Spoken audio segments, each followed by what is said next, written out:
93 degrees today.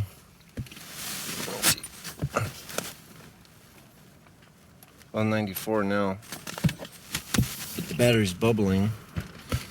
I filled that up with water, and I had to get tissue paper to clean it up because it kept coming out, and it's still coming out after doing that a few times.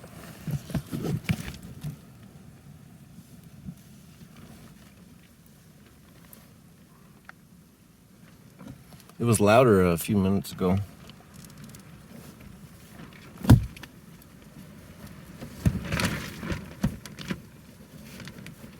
I have it hooked to the solar panel up there.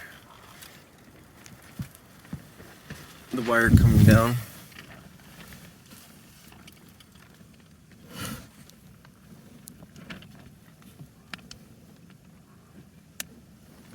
I wonder if anybody knows what that means. Sounds like it's bubbling or boiling. Huh.